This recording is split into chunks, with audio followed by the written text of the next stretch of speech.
Romeo अध्याय 5 पौलुस लिखना जारी रखता है और वह मसीह की देह में विश्वासियों से बात करते हुए क्रूस के बारे में समझाता है। अतः रोमियो के अध्याय 5 में हम धर्मी ठहराए जाने के परिणामों के बारे में जानेंगे, लेकिन पहले आइए एक छोटी सी समीक्षा करें। तो क्या आप सही ढंग से विभाजन कर रहे हैं? हमें बाइबल को सही ढंग से विभाजित करना होगा। तो आइए अध्याय 4 पर थोड़ा नजर डालें। हम धार्मिकता कैसे अर्जित करें?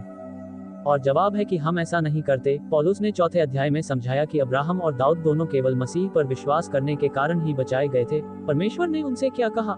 अब्राहम के लिए सुसमाचार ये था कि उसके वंशज होंगे। दाऊद के लिए सुसमाचार ये था कि पृथ्वी पर उसके राज्य में कोई उसके सिंहासन पर बैठेगा और वह शासन नहीं करेगा। तो प्रेरितों के काम अध्याय 9 में क्या हुआ? खैर, वह व्यक्ति जो पतरस के समूह को सता रहा था, जो एक ईशनिंदा करने वाला था, क्योंकि उसने प्रेरितों के काम 7 में पवित्र आत्मा के विरुद्ध ईशनिंदा की थी और स्तिफनुस को पत्थरवाह करने वालों में शामिल था, वह व्यक्ति जिसके हाथों पर मसीह के अनुयायियों का लहू था, बचा लिया गया। अतः सबसे दुष्ट अपराधी भी बचाया जा सकता है यदि वे विश्वास करें। अतः जब पौलुस दमिश्क के मार्ग पर था और भविष्यवाणी कर रहा था, तो घटना घटित हुई। पुनर्जीवित, स्वर्गारोहित, महिमावान प्रभु यीशु मसीह उसके सामने प्रकट हुए। उसने कहा, ये वही है जो पौलुस ने कहा, हे प्रभु, तू कौन है? प्रभु ने कहा, मैं यीशु हूँ, जिसे तू सताता है। उसे लात मारना तेरे लिए कठिन है। अधिनियम 9 का 5। तो कांटे छोटी छोटी छड़ियां होती हैं, जिनका उपयोग बैलों को सही दिशा में ले जाने के लिए या उन्हें आगे बढ़ाने के लिए किया जाता है। और इसलिए पौलुस सही दिशा में आगे नहीं बढ़ रहा था, क्योंकि वह यीशु मसीह को अपना प्रभु और उद्धारकर्ता नहीं मानता था। वह एक दुश्मन था, वह उसके खिलाफ था। और इसलिए उस क्षण जब उसने उसे प्रभु कहा, तब पौलुस उस मार्ग पर बचा लिया गया और उसने महसूस किया कि यह महिमावान प्रभु यीशु ही वह था जो क्रूस पर मरा था, दफनाया गया था और फिर से जी उठा था। और यही वह सुसमाचार है जिसने पौलुस को बचाया। और इस प्रकार उसने परमेश्वर के पुत्र की आत्मा को अपने अंदर पाया। शैतान ने कहा, क्या वह मेरा आदमी है? क्या हुआ? यह बाइबल में नहीं था। हाँ, यह बाइबल में नहीं था, क्योंकि यह भविष्यवाणी की गई जानकारी थी। इसलिए अब हम इंतजार कर रहे हैं। हर कोई जिसने अनुग्रह के वितरण में विश्वास किया है और मसीह के शरीर में रखा गया है, जो सब प्रेरितों के 9 में शुरू हुआ, एक और प्रकट होने और भविष्यवाणी की प्रतीक्षा कर रहा है, जो कि प्रभु यीशु मसीह का प्रकटन केवल पौलुस को दिया गया था, ताकि हमें स्वर्गारोहित किया जा सके और फिर हम सब विश्वासी लोग एक साथ ऊपर जाएंगे। तो परमेश्वर ने समस्या के बारे में बात की और अब वह समाधान के बारे में भी बात कर रहा है। तो क्या आप आदम में हैं या मसीह में? एडम सभी खोए हुए लोगों का संघीय प्रमुख है और यीशु मसीह सभी बचाए गए लोगों का संघीय मुखिया है। हमने आदम में जो खोया था, उससे कहीं अधिक हमें मसीह में मिला है। हमारे पास परमेश्वर के पुत्र की आत्मा है, क्योंकि जैसे आदम में सब मरते हैं, इसी प्रकार मसीह में सभी को जिलाया जाएगा। प्रथम कुरिन्थियों 15 का 22। अतः रोम की कलीसियाओं के पास पहले से ही पौलुस के अन्य कार्य पत्रियां सभी 5 उपलब्ध थीं। तो आइए थोड़ा और बात करें और देखें कि अध्याय 5 क्या कहता है।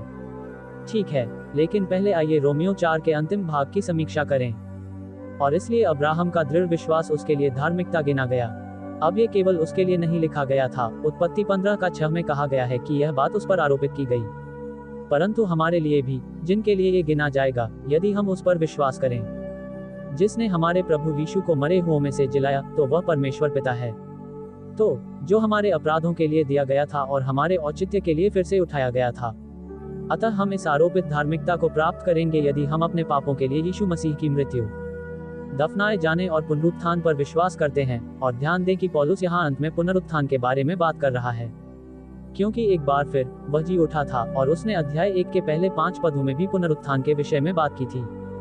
क्योंकि परमेश्वर के पुत्र का मृत्यु से पुनरुत्थान ये सिद्ध करता है कि वह परमेश्वर का पुत्र था और अन्य लोग भी जी उठ सकते हैं। अतः विश्वास के द्वारा धर्मी ठहराया जाना, जब हम विश्वास करते हैं कि हमारे पाप उस पर डाल दिए गए हैं और हम उसकी धार्मिकता प्राप्त करते हैं।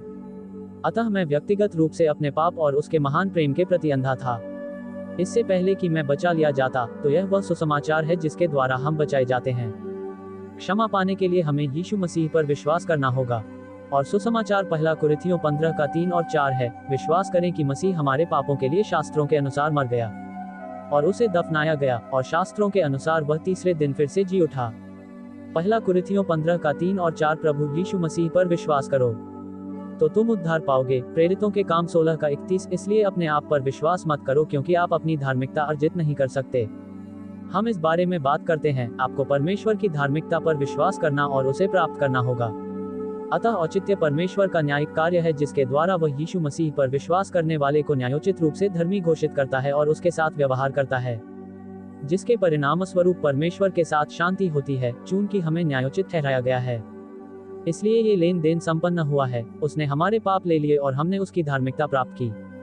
इसलिए जब हम अपने कामों के कारण नहीं वरन विश्वास से धर्मी ठहरे, तो अपने प्रभु यीशु मसीह के द्वारा परमेश्वर के साथ मेल रखें। तो अब हम परमेश्वर के मित्र हैं, जिसके द्वारा हमारे पास भी है, जिसके द्वारा विश्वास के द्वारा हमारी पहुंच भी है, अतः हमारे प्रभु यीशु मसीह के द्वारा हम भी पिता के पास इस अनुग्रह के द्वारा पहुंच पाते हैं जिसमें हम खड़े हैं।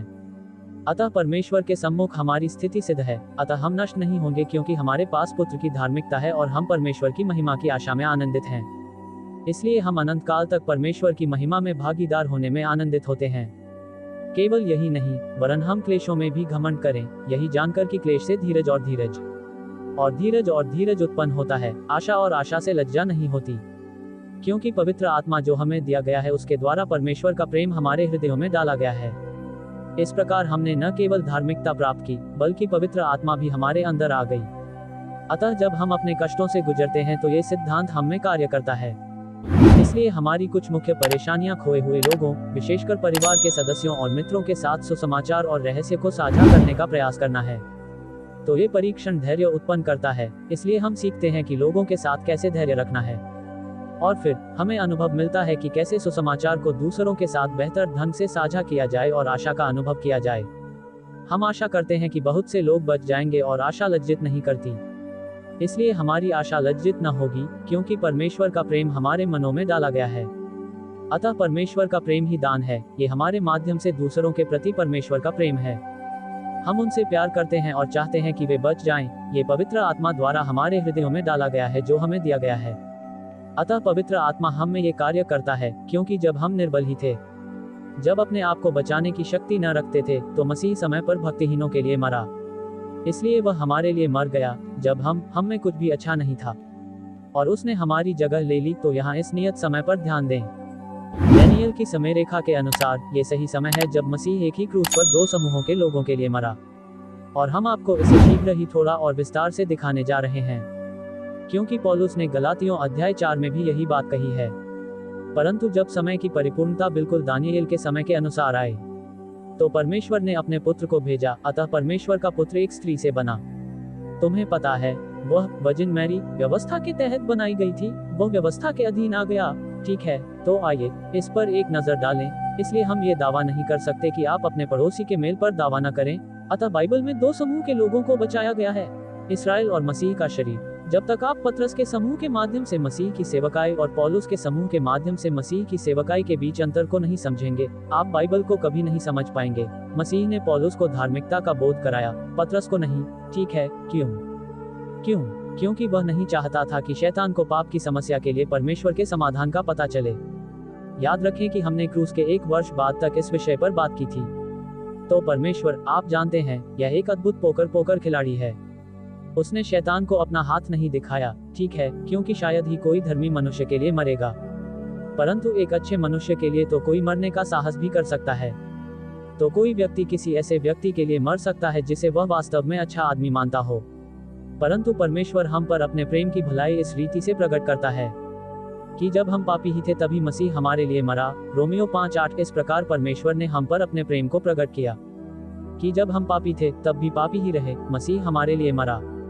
अतः 6ठी आयत में हम अधर्मी थे और अब हम पापी हैं। अब उसके लहू के कारण धर्मी ठहराए जाने से कहीं बढ़कर हम उसके द्वारा क्रोध से बच जाएंगे। अतः अब जबकि हमने विश्वास किया है और हम उसके लहू के कारण धर्मी ठहरे हैं, तो हम उस क्रोध से बच जाएंगे जिसकी चर्चा 1:18 में की गई थी, जो कि सभी अधर्मियों और अधर्मियों के विरुद्ध परमेश्वर का क्रोध था। तो आप जानते हैं, हमें सभी खोए हुए लोगों के लिए महान श्वेत सिंहासन के न्याय का अनुभव नहीं करना पड़ेगा। निस्संदेह हमें क्लेश से भी नहीं गुजरना पड़ेगा, क्योंकि हम उसके लिए नियुक्त नहीं हैं। क्योंकि यदि बैरी होने की दशा में तो उसके पुत्र की मृत्यु के द्वारा हमारा मेल परमेश्वर के साथ हुआ। तो हम दुश्मन थे, हम न केवल अधर्मी या पापी थे, बल्कि हम शत्रु भी थे। उसके पुत्र की मृत्यु के द्वारा हमारा परमेश्वर के साथ मेल मिलाप हो गया, और मेल मिलाप हो जाने से हम उसके जीवन के कारण बच जाएंगे। अतः अब न केवल हमारे पास उसकी धार्मिकता और पवित्र आत्मा है, अपितु अब हमारे अंदर उसका जीवन भी है। और इसलिए हो सकता है कि आप अपने मन में बनाए गए ईश्वर के विरुद्ध शत्रु न हो, लेकिन आप निश्चित रूप से बाइबल के ईश्वर के विरुद्ध शत्रु हैं। तो हमें ये बात ध्यान में रखनी होगी, ठीक है, क्योंकि बाइबल सत्य है, हर आदमी झूठा हो, ठीक है, परमेश्वर को सच्चा रहने दो, है ना? केवल यही नहीं, परंतु हम अपने प्रभु यीशु मसीह के द्वारा परमेश्वर में आनंद भी करते हैं, जिसके द्वारा हमारा प्रायश्चित हुआ। तो अब हमें प्रायश्चित मिल गया है या हम परमेश्वर के मित्र बन गए हैं। तो यहाँ मैं प्रायश्चित के बारे में समझाने जा रहा हूँ। तो परमेश्वर यहाँ ऊपर है और मनुष्य यहाँ ऊपर है, यहाँ नीचे है, यहाँ नीचे है। और जिस चीज ने हमें मित्र बनाया वह ईश्वरीय मनुष्य का क्रूस था। उसे मनुष्य बनना पड़ा क्योंकि मनुष्य ने पाप किया था और वह परमेश्वर था, तो वह पुनर्जीवित हो जाएगा। अतः परमेश्वर मनुष्य, परमेश्वर के पुत्र यीशु मसीह ने इसे बनाया ताकि हम प्रायश्चित कर सकें। तो आइए इस पर और गौर करें। स्वर्ग जाने के लिए मुझे क्या चाहिए? ठीक है, तो मुझे धार्मिकता की आवश्यकता है। और जब मैंने विश्वास किया कि मसीह मेरे पापों के लिए मरा, दफनाया गया और फिर से जी उठा, तब मुझे पवित्र आत्मा अर्थात मसीह का जीवन प्राप्त हुआ। ठीक है, तो अब आप देख सकते हैं कि मसीह मुझ में कैसे है। ठीक है, ठीक है, तो मैं बस आपको ये दिखाना चाहता हूँ कि मैं भी मसीह में हूँ, अतः मुझ में उसकी धार्मिकता निहित है। प्रायश्चित शब्द को एक अर्थ में देखा जा सकता है। तो अब हम स्वतंत्र हो गए हैं, मुफ्त दोस्त, हम दोस्त रहे हैं, आप जानते हैं। मसीह ने हमारा और पिता का हाथ लिया और उन्हें एक साथ जोड़ दिया। अतः न्यायाधीश अभियुक्त के पक्ष में मर गया। इसे प्रतिस्थापन कहा जाता है। और जब मैं उसकी धार्मिकता प्राप्त करता हूँ, जब मैं विश्वास करता हूँ, तो उसे आरोपण कहा जाता है। इसलिए हमारा एक रिश्ता है, कोई धर्म नहीं। और यहाँ गलातियों 4:6 में बताया गया है कि कैसे हमारे पास परमेश्वर का आत्मा है। और क्योंकि तुम पुत्र हो, परमेश्वर ने अपने पुत्र का आत्मा भेजा है। अपने हृदय में उसके पुत्र की आत्मा को पुकारते हुए देखो, अब्बा, पिता। तो फिर प्रेम का सबसे महान कार्य क्या है? खैर, ये हमारे प्रभु यीशु मसीह द्वारा हमारे पापों के लिए क्रूस पर दी गई वीरतापूर्ण साहसी मृत्यु है। और मूलतः उसने कहा, पिता, अपना दोष मुझ पर डाल दो और उन्हें मेरी धार्मिकता दो। तो आइए इस मेल मिलाप पर थोड़ा और गौर करें, क्योंकि पौलुस ने पहले ही दूसरे कुरिन्थियों में इसके बारे में बात की थी, अर्थात कि परमेश्वर मसीह में था। ठीक है, अतः जब मसीह उस शरीर में थे, परमेश्वर उस शरीर में संसार को अपने साथ मिला रहे थे। इस प्रकार वह स्वयं संसार के साथ शांति स्थापित कर रहे थे, आप जानते हैं। इसलिए वह संसार के लोगों पर उनके अपराधों का दोष नहीं लगा रहे हैं। इस प्रकार उसने अपने लोहू द्वारा सारे जगत के पापों की कीमत चुकाई और मेल मिलाप का वचन हमें सौंप दिया है। अतः श्लोक 19 में, उनके पापों को न मानते हुए उनके अपराध उनके लिए पाप के समान ही है। ये धार्मिकता आरोपित करने के समान नहीं है। ठीक है, चून की भुगतान किया जाना और माफी मिलना एक समान नहीं है। अब हम मसीह के राजदूत हैं, मानो परमेश्वर ने हमारे द्वारा तुम्हारे लिए विनती की हो। हम आपसे प्रार्थना करते हैं कि मसीह के स्थान पर परमेश्वर के साथ मेल मिलाप कर लें। अतः अब विश्वासियों को राजदूत बनना है, हम सभी को मसीह के राजदूत बनना है। खोए हुओं की सहायता करनी है, परमेश्वर के साथ मेल मिलाप करना है, क्योंकि परमेश्वर संसार के साथ मेल मिलाप कर चुका है। इसलिए सभी लोग मेल मिलाप कर सकते हैं। वह अपने बेटे के खून से संतुष्ट हो गया है। अब वह मानव जाति पर क्रोधित नहीं है, लेकिन मेल मिलाप के लिए हमें विश्वास करना होगा। और आप जानते हैं, वह बस यही कहता है, मेरे बेटे पर विश्वास रखो। आप जानते हैं, उसने जो किया वह सुसमाचार है। और तब हम मित्र बन सकते हैं, क्योंकि मित्र बनने के लिए दो लोगों की आवश्यकता होती है। परमेश्वर कहते हैं, मैं तुम्हारा मित्र बनना चाहता हूँ, आप मेरे मित्र बनना चाहते हैं। और हमें कहना चाहिए, हाँ, मैं आपका मित्र बनना चाहता हूँ। क्या बढ़िया सौदा है। मुझे इस बात पर यकीन करना होगा। क्या तुम्हें पता है, मुझे बस इतना ही विश्वास करना है कि तुम्हारे बेटे ने क्या किया। बड़ा सौदा, मैं इसे ले लूंगा, तुम्हें पता है। इसलिए हर किसी को इसे लेना चाहिए। जो पाप से अज्ञात था, उसी को उसने हमारे लिए पाप ठहराया कि हम उसमें होकर परमेश्वर की धार्मिकता बन जाएं। दूसरा कुरिन्थियों 5:21। अतः जब आप विश्वास के द्वारा जान लेते हैं कि आपके पास उसकी धार्मिकता है, तब आप उसके मित्र बन सकते हैं, क्योंकि तब आप जानते हैं कि उसने हमारे पापों को ले लिया और हम उसकी धार्मिकता प्राप्त करते हैं। तो पौलुस आगे कहता है, अतः जैसे एक मनुष्य के द्वारा पाप संसार में आया, तो मैं भी देखूंगा कि इस कागज के टुकड़े के दूसरी ओर क्या है। ठीक है, शायद ऐसा नहीं दिखेगा, मैं ठीक हूँ। अतः वह एक मनुष्य आदम था, पाप संसार में आया और पाप के द्वारा मृत्यु आई। ठीक है, तो ध्यान दें कि यह पाप है, एक वचन। अतः पौलुस वास्तव में इस समय समस्त मानव जाति के बारे में बात कर रहा है। इस प्रकार एक मनुष्य के द्वारा पाप जगत में आया और पाप के द्वारा मृत्यु आई। अब सभी लोगों तक फैलाओ, और इस प्रकार मृत्यु सभी मनुष्यों पर आ गई, क्योंकि सभी ने पाप किया है। क्योंकि आप जानते हैं, हम पापी स्वभाव के हैं। हम में पाप का स्वभाव है, क्योंकि यह हमें आदम और अन्य लोगों से विरासत में मिला है। और हम जो गलत काम करते हैं, उनके कारण भी हम पाप करते हैं। तो हम सब ने भी पाप किया है, हमने अपना पाप भी उसमें जोड़ दिया। क्योंकि पाप तो व्यवस्था के आने तक संसार में था, परंतु जब कोई व्यवस्था न हो तो पाप नहीं लगाया जाता। अतः पाप संसार में था, परंतु वह लोगों पर आरोपित नहीं किया गया, क्योंकि वह आरोपित नहीं किया गया था, क्योंकि कोई व्यवस्था नहीं थी। फिर भी आदम से लेकर मूसा तक मृत्यु ने राज किया। हम इस पर थोड़ा विचार करेंगे, यहाँ तक कि उन लोगों पर भी जिन्होंने आदम के अपराध के बाद भी पाप नहीं किया। जो आने वाला था उसका स्वरूप कौन है?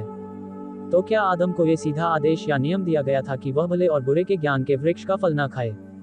और उसने वह प्रत्यक्ष नियम तोड़ दिया, लेकिन व्यवस्था तब तक यहाँ नहीं था, इसलिए उन्होंने व्यवस्था नहीं तोड़ा। ये कौन व्यक्ति था? तो वह एक प्रकार से ईसा मसीह थे, सभी बचाए गए लोगों के संघीय मुखिया। वह सभी व्यवस्था के संघीय प्रमुख थे, लेकिन अपराध के रूप में नहीं। इसी प्रकार से आप जानते हैं कि अपराध की तुलना में हमें मुफ्त वरदान भी मिला है, क्योंकि जब एक अपराध के कारण बहुत लोग मरे तो परमेश्वर का अनुग्रह और जो वरदान एक मनुष्य अर्थात यीशु मसीह के द्वारा हुआ, बहुतों पर अवश्य ही अधिक हुआ। तो यह एक मुफ्त उपहार है, और हम ये पता लगाने जा रहे हैं कि वह मुफ्त उपहार क्या है। और यह वैसा नहीं है जैसा कि एक मनुष्य ने पाप करके दिया था, वह एडम था, वैसे ही दान भी है, क्योंकि न्याय एक के द्वारा दंड की आज्ञा के लिए हुआ, परंतु यह मुफ्त वरदान अनेक अपराधों के लिए औचित्यपूर्ण है, क्योंकि यदि एक मनुष्य के अपराध के कारण मृत्यु ने एक ही के द्वारा राज्य किया, वह आदम था। और जो लोग अनुग्रह और धार्मिकता का दान बहुतायत से पाते हैं, वे एक यीशु मसीह के द्वारा जीवन में राज्य करेंगे। अतः यहाँ उपहार धार्मिकता का उपहार है, देखो यही वरदान है। 5:17 में धार्मिकता का वरदान, इसलिए एक अपराध के कारण सब मनुष्यों पर दंड की आज्ञा आ गई। हर एक व्यक्ति अपने पाप के कारण दोषी ठहराया गया, वैसे ही एक व्यक्ति की धार्मिकता के कारण भी। जीवन के औचित्य के लिए यह मुफ्त वरदान सब मनुष्यों को मिला, इसलिए लोग मसीह में विश्वास के द्वारा औचित्य प्राप्त कर सकते हैं। क्योंकि एक मनुष्य के आज्ञा न मानने से बहुत लोग पापी ठहरे, इसलिए एक जन की आज्ञा मानने से बहुत लोग धर्मी ठहरेंगे। इसलिए आदम की अवज्ञा के कारण लोग पापी बन गए, यीशु मसीह की आज्ञाकारिता से बहुत से लोग धर्मी बनाए जाएंगे। इसके अलावा व्यवस्था में ये प्रावधान किया गया कि अपराध बढ़ सकता है, अतः अब व्यवस्था 2 में आ गई ताकि अपराध या पाप और भी बढ़ जाएं। परंतु जहां पाप बहुत हुआ, वहां अनुग्रह उससे भी कहीं अधिक हुआ। अर्थात जैसा पाप ने मृत्यु तक राज्य किया, वैसा ही अनुग्रह हमारे प्रभु यीशु मसीह के द्वारा अनंत जीवन के लिए धार्मिकता के द्वारा राज्य करता है। अतः पाप के विपरीत, जिसने मृत्यु तक राज्य किया, अनुग्रह ने हमारे प्रभु यीशु मसीह के द्वारा धार्मिकता के द्वारा अनंत जीवन तक राज्य किया है। हमारे पास वर्तमान में अनंत जीवन है, और हम उस अनंत जीवन को अभी जी सकते हैं, और यह हमें अनंत काल तक प्राप्त रहेगा। परमेश्वर कभी भी विश्वासी के विरुद्ध पाप नहीं गिनता, क्योंकि उसने क्रूस पर यीशु मसीह के विरुद्ध पाप गिन लिया था। तो आइए हम समय रेखा पर नजर डालें। इस प्रकार आदम का निर्माण लगभग 4000 को हुआ, और आदम से लेकर मूसा तक मृत्यु ने 2500 वर्षों तक राज्य किया। फिर मूसा से लेकर यीशु मसीह तक व्यवस्था आई ताकि पाप बढ़े, और पाप ने राज्य किया। फिर भी मेरी कृपा राज करती है, अनुग्रह द्वारा मुफ्त उपहार जो धार्मिकता है, जीवन में पवित्र आत्मा, अनंत जीवन। परंतु जहाँ पाप बहुत बढ़ गया, वहाँ अनुग्रह और भी अधिक बढ़ गया। सभी मनुष्यों को अभी दिया गया औचित्य का मुफ्त उपहार। ठीक है, तो चलिए इसे पढ़ते हैं। पाप और मृत्यु इसमें प्रवेश कर गए। वह अवज्ञाकारी था, वह ईसा मसीह का एक स्वरूप था, वह सभी व्यवस्था के संघीय प्रमुख थे, और एक मनुष्य के कारण बहुत से लोग मरे हुए बन गए। जहाँ कोई व्यवस्था नहीं है वहाँ पाप नहीं लगाया जाता। फिर व्यवस्था आया, परंतु अब अनुग्रह प्रचुर है। अतः तीनों आरोपों को इस प्रकार समझाया जा सकता है। 1:18 में मनुष्यों के सभी अधर्म और अभक्ति के विरुद्ध परमेश्वर के क्रोध को समझाया गया है। इस प्रकार आदम के पाप के कारण मनुष्य की मृत्यु व्यवस्था बन गई। तब मनुष्य का पाप मसीह पर आरोपित किया गया, वह एक प्रायश्चित था।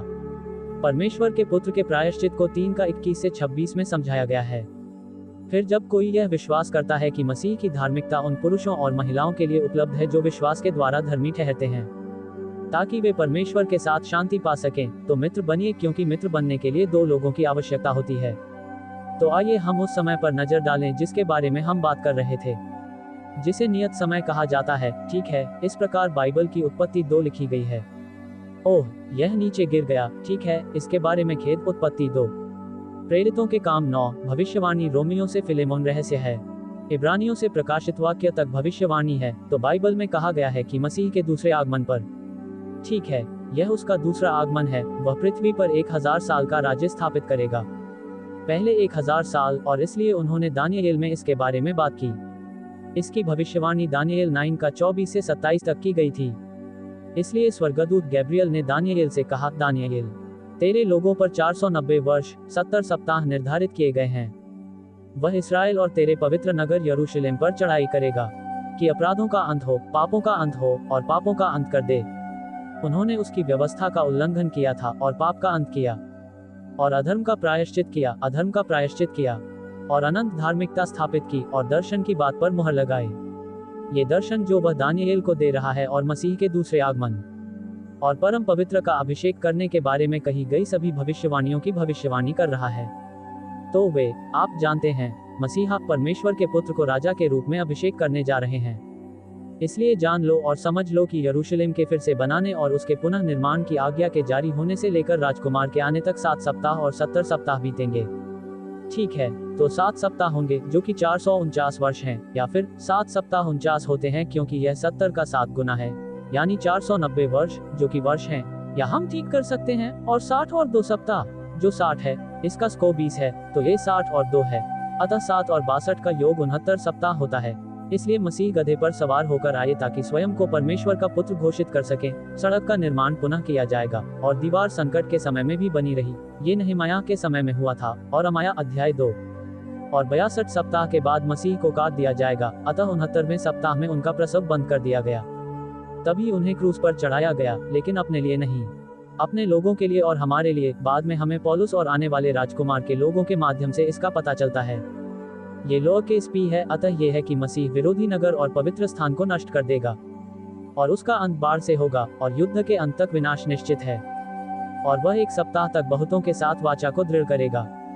इसलिए वह 7 वर्ष का अनुबंध करेगा और सप्ताह के मध्य में वह बलि और अन्नबलि बंद कर देगा। इसलिए वे पशु बलि नहीं चढ़ाएंगे, क्योंकि यरूशलेम में 7 वर्षों के मध्य में मसीह विरोधी स्वयं को पुनः निर्मित मंदिर में एक मूर्ति के रूप में स्थापित कर देगा। तो अब कोई पशु बलि नहीं, वह कहेगा कि मैं वह हूँ, मैं मसीह हूँ। और बलि देना बंद कर दिया जाए और घृणित कामों को फैलाने के कारण वह उसे उजाड़ देगा। मंदिर तब तक खुला रहेगा जब तक कि सब कुछ समाप्त न हो जाए। जब मसीह वापस आएगा और जो निश्चय किया गया है वह उजाड़ पर उंडेला जाएगा। आप जानते हैं कि मसीह उजाड़ लोगों पर न्याय उंडेलेगा।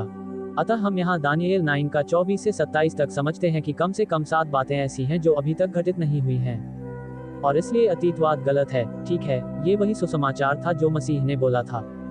अब उसके बाद यूहन्ना बपतिस्मा देने वाले को जेल में डाल दिया गया। यीशु परमेश्वर के राज्य का सुसमाचार प्रचार करते हुए गलील में आए और कहा, समय पूरा हुआ है। तो ये दानिएल की समयरेखा का समय था और परमेश्वर का राज्य निकट है। पश्चाताप करो और सुसमाचार पर, अर्थात राज्य के सुसमाचार पर विश्वास करो। ये हमारा सुसमाचार नहीं है, हमारे पास परमेश्वर के अनुग्रह का सुसमाचार है। यह मरकुस 14 का 15 में है। इसलिए जो लोग विश्वास करते थे उन्हें उसने अपना छोटा झुंड कहा। डरो मत छोटे झुंड, ये पतरस का दल है, क्योंकि तुम्हारे पिता को यह भाया है कि तुम्हें राज्य दे। लूका 12 का 32। अतः पतरस का समूह राज्य प्राप्त करने जा रहा है। अतः मसीह के पास 2 सेवकाइयां हैं, एक उसके सांसारिक विश्वासियों अर्थात पतरस के समूह के लिए और एक उसके स्वर्गीय विश्वासियों के लिए। पौलुस का समूह एक क्रूस के द्वारा। मसीह ने 2 समूहों को बचाया ताकि उनमें अपना आत्मा डाल सके, क्योंकि आरंभ में परमेश्वर ने स्वर्ग और पृथ्वी की रचना की थी। इसलिए राज्य पर शासन करने के लिए उसके पास 2 चरण हैं। राज्य का दूसरा पहलू पौलुस के आने तक प्रकट नहीं हुआ था। अतः हमारे पास रोमियो की पुस्तक है, जो रोमियो को विभाजित करने वाली एक संक्षिप्त व्याख्या है, तथा हमारे पास सरल रूप से बताया गया है कि कैसे बचा जा सकता है। यह अभी रंगीन संस्करण में आया है और ये सभी अमेज़न पर उपलब्ध हैं। हमारी वेबसाइट marianmainly.com, हमारा YouTube channel salvation rightly dividing and the rapture है। कृपया लाइक, शेयर और सब्सक्राइब करें। आगे हम पौलुस से सीखेंगे कि हम अपने अपराध बोध और शर्म से कैसे छुटकारा पा सकते हैं, क्योंकि हमें एक नई पहचान दी गई है। हम क्रूसित और पुनर्जीवित जीवन जी सकते हैं। अध्याय 6 में हम जानेंगे कि हम पाप के प्रति मर चुके हैं। अध्याय 7 में हम व्यवस्था के प्रति उदासीन हैं। अध्याय 8 में हम आत्मा में रहते हुए भी शरीर के प्रति मृत हैं। अतः हम पाते हैं कि 1 का 18 से 3 का 20 तक धार्मिकता की आवश्यकता थी। 3 का 21 से 5 का 21 तक धार्मिकता आरोपित की गई। सेवा 6 के लिए धार्मिकता प्रदान की गई। अध्याय 6 से 8 में रोमियो 9 से 11 में अविश्वासी यहूदियों द्वारा अस्वीकृत की गई धार्मिकता, तथा अध्याय 12 से 16 में धार्मिकता के अभ्यास के बारे में बताया गया है। देखने के लिए धन्यवाद और परमेश्वर आप सभी का भला करे।